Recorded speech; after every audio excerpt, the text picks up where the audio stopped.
تو نگاہوں کی ہم حفاظت کریں. اور نگاہ کیسے محفوظ ہوگی؟ میں اللہ کا واسطہ دے کر کہتا ہوں، ہاتھ جوڑ کر کہتا ہوں، بڑے درد کے ساتھ کہتا ہوں، خدا کے لیے اس موبائل کا بلا ضرورت استعمال چھوڑ دو. موبائل کا بلا ضرورت استعمال چھوڑ دو.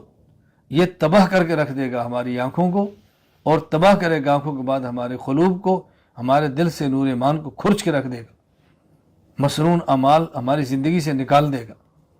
یہ بلا ضرورت موبائل کا استعمال ناجائز اور غلط اور گناہ کے استعمال پر لے جائے گا.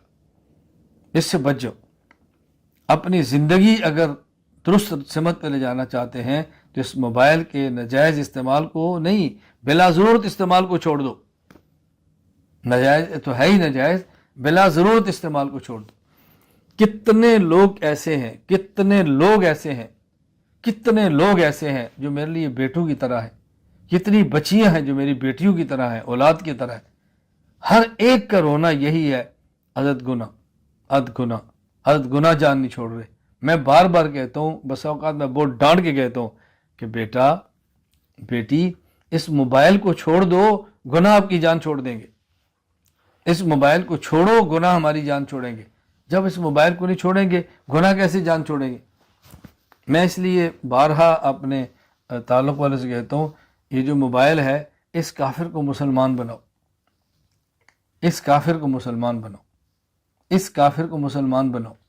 یا تو اس کو خریدو مت، لو مت. آپ سمجھتے ہیں کہ اس کے بغیر گزارا نہیں، میں بھی اس کو سمجھتا ہوں. آج کے دور میں اس کے بغیر معاشرتی زندگی میں گزارا بہت مشکل ہے.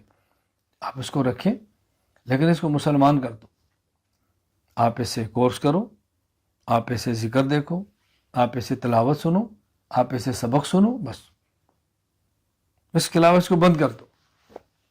آپ دیکھنا گناہوں سے کیسے بچاتا. یعنی اتنے حضرات اور خواتین مجھ سے وابستہ ہیں، نکاح کے باوجود گناہ، اور خود اعتراف کرتے ہیں جی وجہ موبائل ہے. نکاح کے بعد گناہ، جی بس وجہ موبائل ہے، میری خلوت پاک نہیں ہو رہی، میری خلوت پاک نہیں ہو رہی.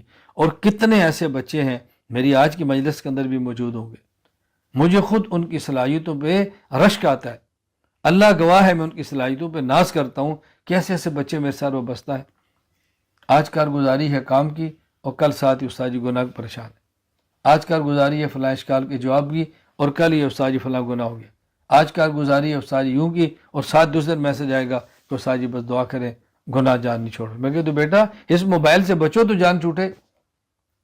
اس کو الگ کرو، اپنے آپ سے الگ کریں.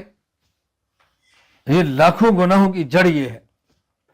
میں کس طرح یہ بات سمجھاؤں؟ یعنی اس میں معاشرے میں پاک دامنی بھی ہاتھ نہیں جاتی.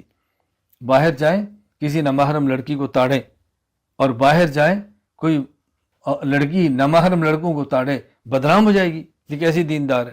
موبائل گھر میں رکھا ہے، لڑکی ہے لڑکا ہے، جی بھر کے اس کو استعمال کیا جا رہا ہے، اور لوگ سمجھتے بول دیں کہ کیوں ٹوپی پہنی ہے، پگڑی پہنی ہے، داڑھی رکھی ہے، ماشاءاللہ بہت اچھا بچہ ہے، یہ برقع پہنتی ہے، قرآن پڑھتی ہے، بہت اچھی بچی ہے، یہ تو گھر سے باہر نہیں نکلتی.